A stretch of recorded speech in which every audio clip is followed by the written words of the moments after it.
178% of you hate editing your original content. Now, I realize that that figure that I've just put on screen is bullshit, but the point is I am a YouTube strategist and editor, and I've realized there are 4 types of edits that you can do, and my clients do, in order to get the best YouTube campaign they can, and this is what they are. Beast edit. We're gonna help 2,000 people walk again! I recreated every single set from Squid Game in real life. Person up the candy wall is eliminated. Contestants, are you ready? Mr. Beast doesn't need any introduction. He is probably the biggest YouTuber, one of the biggest YouTubers in the world, and his content is absolutely amazing. It is thorough, it is well produced, and everything that you expect from a really high-end, high-budgeted YouTube channel. 456 people survives the longest, wins 456 grand. Looking at one of his productions on a timeline, you can see there are hundreds upon hundreds of cuts here, and lots of graphical elements, lots of things that complement the video. And actually, the very first bit of the video, he uses text, like I did for this video. He uses a text-based thing to grab your attention in. He is also the master of pattern interrupts, where he will put out an explosion or something. And believe me when I say this, they're gonna get much more challenging. Just to keep you engaged rather than switching off. And even the way he films, it's not just him all the time. It is him and his crew. And engagement comes with interaction. There's nothing more engaging than the human voice. So get that human voice in at the very beginning of the video. The amount of times I see channels where there's no human voice until about 40, 50 seconds in. You serious? Is absolute killer. Jimmy or Mr. Beast is all about the big impact of the video. All he wants to do is keep you engaged with his content, and I think he is the master of this. So if you want to do this style of edit, it is highly complex. There's lots of elements to this. It can be done. I've seen it done by smaller channels. It can be done, but it is more complex to do. But I'm not saying that's a bad thing, I'm saying that's a good thing. Not many people are doing it like this. They try, but a lot of people fail. But the ones who do it well, you can see they are on the YouTube trending page. YouTube wants this type of content. Full documentary. Full documentary is a really interesting way of doing it. Obviously, we all know what a documentary is, and it could be faceless, could be voiceover led, could be whatever. The point is that engagement comes from the richness of the story that you have chosen in pre-production.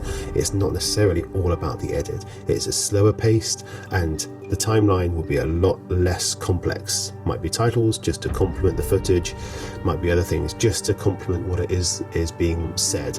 But the point is that it's less dramatic. A great example of this, and one of my favorite YouTubers, is The Gaming Historian. In 1992, Nintendo released a quirky little racing game for the Super Famicom and Super Nintendo.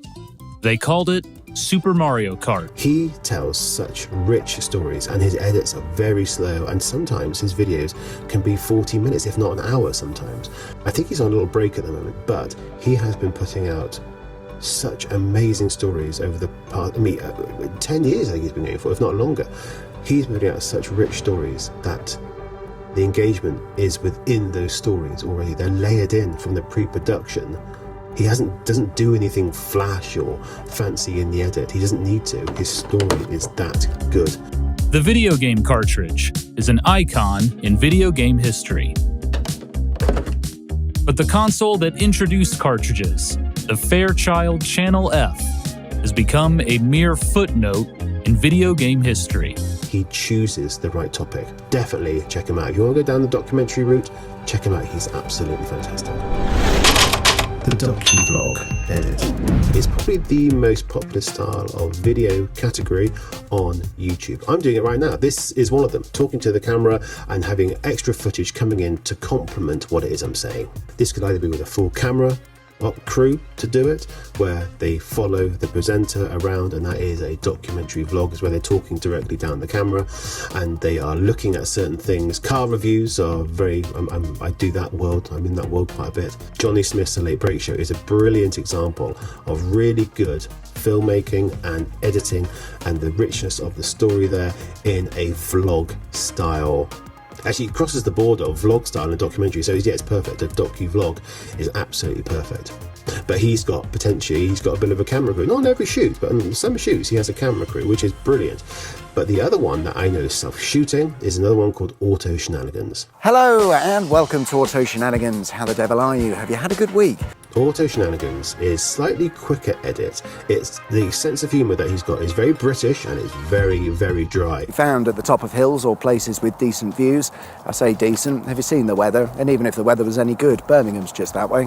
It really appeals to me because we are the same age or very similar ages, and all these theme tunes that he's putting on in the background, I go, huh. Thanks for watching. That is a bit like a pattern interrupt that we were saying earlier. So he's bringing us into his story as well as keeping us there. So his channel, I've seen it grow. It's gone from strength to strength over the years, but it is a self-shooter. His setup is very simple. Again, he is scripted really well and he remembers his stuff. He rattles through the lines in a very dry way as well. So tonally, everything that he is doing is absolutely on point. And also, the one thing that YouTube, and this is what people get a bit confused about, they think that if they make a video, it has to be really high end. It doesn't anymore, and this breaks the heart of a lot of filmmakers who I know. Droitwich, it's said to contain something like 10 times more salt than seawater and can easily be compared to the water found at the Dead Sea. This guy got nothing on Droitwich. Some of the most popular videos that I'm aware of in channels, they are self-shooting on basic equipment. The one thing they do always get right is the audio. The Aesthetic Filmmaker Edit. Straight into an example with this one. Natalie Lynn is an absolutely incredible storyteller with her life experiences. She travels and there's just her experiences of going through school and things like this. Absolutely beautifully shot. Voiceover mainly. I think there's a bit of her in there, but it's mainly the videos I've seen are mainly voiceover led, and they are absolutely wonderfully shot, wonderfully thought about. The subject matter, there isn't much in terms of there's not like a topic of conversation which has got a rich history. It's her point of view and it's like a self-portrait almost.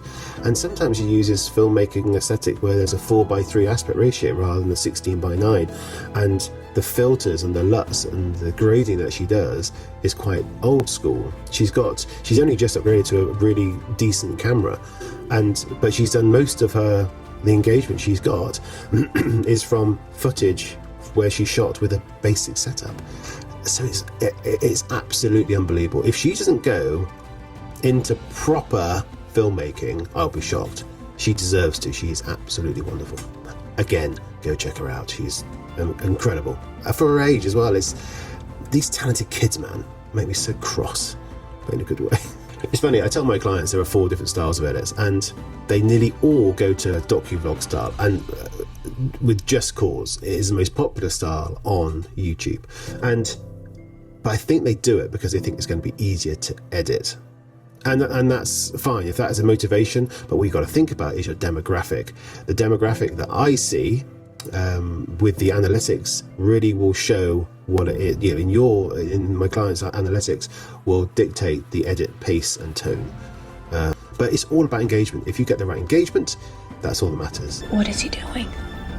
He's beginning to believe. But enough of that. Let's talk about engagement. This video here is specifically about engagement tips and tricks.